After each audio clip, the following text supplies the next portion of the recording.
Hello friends, आज की इस वीडियो में मैथ के कुछ इंपॉर्टेंट क्वेश्चन देखेंगे जो कि हर एक कॉम्पिटिटिव एग्जाम के लिए इंपॉर्टेंट हैं। तो आप वीडियो को लास्ट तक देखें। अगर आप चैनल पर नए हैं तो चैनल को सब्सक्राइब करें और बेल आइकन को भी दबाएं। तो चलिए शुरू करते हैं।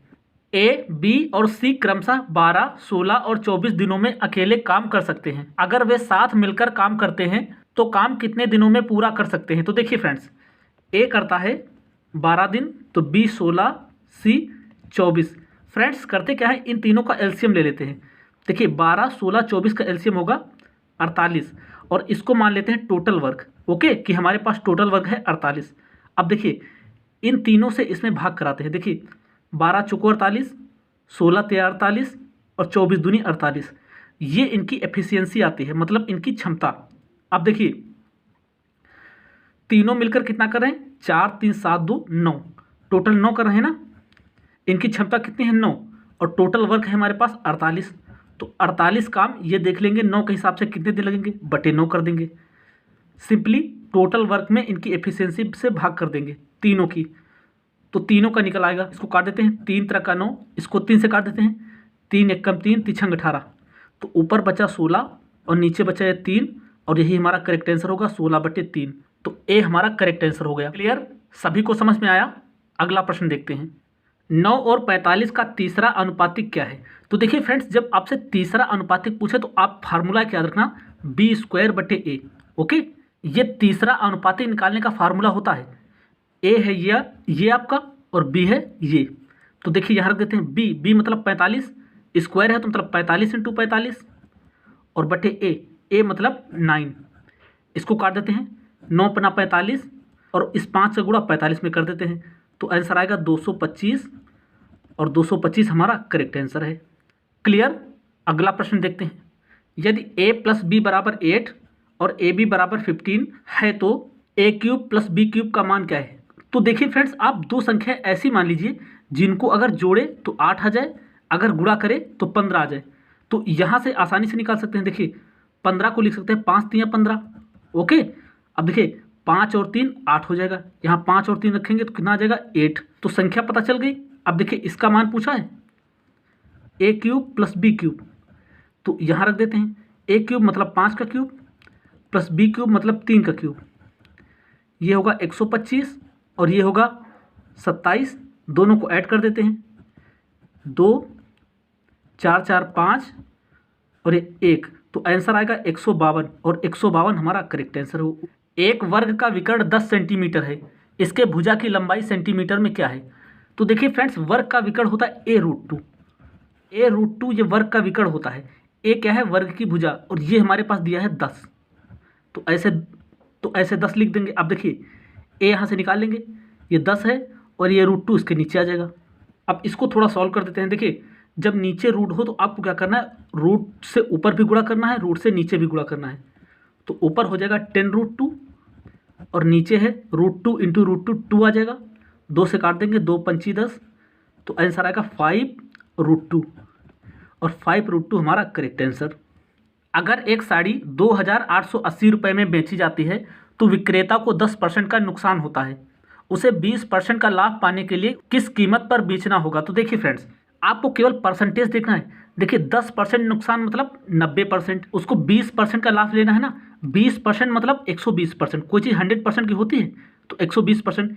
इसका रेशियो बना देते हैं। देखिए 0 0 काट देते हैं, 3 3 का 9, 3 चौको 12, तो 3:4। अब क्या करना है, इसको लिखना है आपको, जितने में बेची 2880 रुपये। अब इसको ऊपर कर देना है और इसको नीचे कर देना है। इसको क्यों ऊपर कर देना है, देखिए ये 20% वाला है ना, इसी की तो वैल्यू पूछी थी। इसको सॉल्व कर देते हैं। देखिए 3 से काट देते हैं, 3 9 27, 3 18, मतलब 960 × 4। अब इसको 4 से गुणा कर देते हैं, 0 4 6 24, 4 2 बचा, 4 9 36 38, तो हमारा आंसर आएगा 3840, और 3840 हमारा करेक्ट आंसर है। 1000 रुपये पर एक साल के लिए 10% प्रतिवर्ष चक्रवृद्धि ब्याज की दर से वार्षिक और अर्धवार्षिक रूप से लगाए गए चक्रवृद्धि ब्याजों का अंतर क्या है। तो देखिए फ्रेंड्स, आपको वार्षिक और अर्धवार्षिक इसका बताना है। तो देखिए एक साल है, एक साल के लिए वार्षिक, आपको केवल रेट देखनी है। 10% कितनी होगी, 10% ही रेट होगी। ओके, अब अर्धवार्षिक है तो देखिए अर्धवार्षिक जो रेट है ना ये आधी हो जाएगी, मतलब 5%। ओके, लेकिन अर्धवार्षिक में एक साल में 2 बार देना पड़ेगा, मतलब 6-6 महीने में 2 बार दोगे ना, तो इसका 2 बार सक्सेसिव रेट निकालना पड़ेगा। कैसे, 5%, फिर 5% और फिर प्लस ये 5 इंटू ये 5 और बटे 100, ये तरीका होता है। 5 5 10 और ये 25 और बटे 100 10, और ये देखिए 2 संख्या बाद 10 में लोगे 25, ये आएगा। आपको चक्रवृद्धि ब्याजों में अंतर बताना है तो देखिए वार्षिक में 10% है रेट और अर्धवार्षिक में 10.5, तो इन दोनों का अंतर कितना है, अंतर यहाँ लिख देता हूँ, अंतर 0.25 का ही तो है। देखिए इनको जब घटाएंगे यही तो अंतर है, ये वार्षिक और ये अर्धवार्षिक, तो कितना आएगा 0.25, यही बचेगा। तो बस आप क्या करिए 1000 का ये निकाल दीजिए 0.25%, और यही हमारा आंसर होगा। तो देखिए 2 जीरो ऐसे काट देंगे, जब 10 से इसमें गुणा होगा तो ये आंसर आ जाएगा 2.5। 1 जीरो है तो दशमलव इधर एक खिसक जाएगा और 2.5 हमारा करेक्ट आंसर होगा, 2.5। अगर एक बिक्री किए जाने पर 1000 रुपये के अंकित मूल्य पर 40% की छूट होती है, लेकिन बिक्री केवल 510 रुपये की जाती है, तो ग्राहक को कितनी अतिरिक्त छूट मिलती है। तो देखिए फ्रेंड्स 1000 कीमत है, इस पर 40% की छूट, 40% छूट मतलब ये 60% की बिकेगी, तो इसका 60% निकाल देंगे। तो देखिए इसका 60% आएगा 600 रुपया, मतलब वो 600 रुपये में बिकेगी। ओके, छूट देने के बाद, लेकिन उसके बाद उसको बेचा कितने में जा रहा है, 510 रुपये में, 510 रुपये में। तो देखिए कितनी छूट मिल रही है, 90 रुपये की छूट मिल रही है। अतिरिक्त छूट देखिए कितनी मिल रही है, 90 रुपये की, कितने में, 600 में। अब आपको ये 600 रखना है नीचे, ओके, क्योंकि आपको इनमें देखना है, परसेंट बनाना है, इंटू 100 कर देते हैं। तो 2 जीरो ऐसे काट देते हैं और 6 से इसको काट देते हैं, 15 छक्का 90, तो आंसर आ जाएगा 15%, और 15% हमारा करेक्ट आंसर।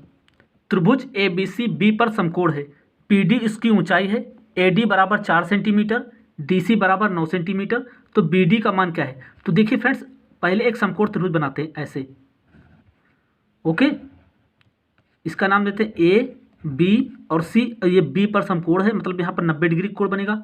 अब देखिए बी डी उसकी ऊंचाई है, तो आपको ऐसे बनाना है बी और डी, ओके।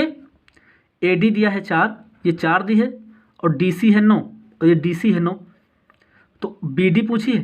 तो देखिए फ्रेंड्स बी डी निकालने का डायरेक्ट ये फार्मूला होता है, बी डी का स्क्वायर बराबर, देखिए A D into D C, A D into D C, ये फार्मूला होता है, इसका स्क्वायर बराबर इतना इंटू इतना। अब देखिए बी डी स्क्वायर बराबर ए डी कितना है, देखिए ए डी है 4 और डी सी है 9, ऐसे 9 लिख देंगे। तो बी डी का स्क्वायर ये कितना आएगा 36, 36 मतलब बी डी कितना आ जाएगा 6, इधर से वर्ग घटेगा तो ये रूट देंगे ना, तो कितना आंसर आ जाएगा 6, और 6 हमारा करेक्ट आंसर है। प्रिया को इतिहास में भूगोल से 9 अंक अधिक मिले, तो देखिए यहाँ लिखेंगे हिस्ट्री मतलब इतिहास, और यहाँ लिखेंगे ज्योग्राफी मतलब भूगोल, ओके। अब देखिए प्रिया को इतिहास में भूगोल से 9 अंक अधिक मिले, तो अगर भूगोल में मिले x तो इतिहास में मिले x + 9, इससे 9 ज़्यादा, उसके इतिहास के अंक, उसके इतिहास और भूगोल के योग के अंकों का 56% है। देखिए उसके इतिहास के जो अंक है ना ये वाले, इसके इतिहास और भूगोल इनका योग देखिए कितना होगा, x 2x और +9 इनको जोड़ देना है, इसका 56% है, तो 56/100 ऐसे कर देंगे। तो उसके भूगोल के अंक बताना है, मतलब आपको ये निकालना है भूगोल के अंक, 4 × 4, 4 × 16, 25 × 100। अब इसको ऐसे गुणा कर देते हैं यहाँ, तो ये होगा 25x प्लस 25 नवैया होता है 225, ये 14 दूनी 28x, 126, 28x में 25x ऐसे घटेंगे तो कितना बचेगा 3x, ओके। और 225 में ये 126 इधर आके घटेंगे तो कितना बचेगा 99, तो इसको काट देंगे, 3 × 9, 3 × 9, x बराबर आ जाएगा 33, और 33 हमारा करेक्ट आंसर है। 39 छात्रों के एक वर्ग में 26 लड़कियां हैं, इन लड़कियों का औसत वजन 42 kg है और पूर्ण वर्ग का औसत वजन 48 kg है, कक्षा में लड़कों का औसत वजन क्या है। तो देखिए पूर्ण वर्ग में लड़कियों का घटा देते हैं तो लड़कों का निकल आएगा, देखिए सबका कितना है 48, तो 48 इंटू टोटल लोग कितने हैं 39, ये सबका कुल योग हो जाएगा, ओके। इसमें से घटा देंगे लड़कियों का, लड़कियों का कितना है 42 kg, 42 kg औसत है। और लड़कियां हैं कितनी, ये देखिए 26 लड़कियां हैं। तो इसमें घटाएंगे तो लड़कों का निकलेगा, बॉयज़ का। ओके, 39 को आप ऐसे भी लिख सकते हैं 13 ते 39। तो आपको गुणा करने में आसानी होगी। जब आप इनका गुणा करेंगे तो आएगा 1872। जब आप इनका गुणा करेंगे तो ये आंसर आएगा 1092। आप इसको सॉल्व कर दीजिएगा। आप इसको घटा देते हैं। देखिए इसमें जब ये घटाएंगे तो 0, 17 से 9 जाएंगे 8 और ये 7, तो ये बॉयज़ का आ जाएगा। ये बॉयज़ का टोटल वजन आ जाएगा। ओके, लेकिन हमको चाहिए औसत। औसत क्या होता है, टोटल वजन में जितने लोग हों उससे भाग कर देते हैं। देखिए बॉयज़ कितने हैं, 39 में 26 तो थी लड़कियां, इसका मतलब 13 लड़के रहेंगे। देखिए 39 टोटल थे, इसमें से गर्ल हैं 26, तो बॉय कितने रहे होंगे, 13 ही तो रहे होंगे। तो 13 से भाग कर दे, 13 छंग 78, मतलब 60। तो लड़कों का कितना आ जाएगा 60 kg, और 60 kg हमारा करेक्ट आंसर है। क्लियर।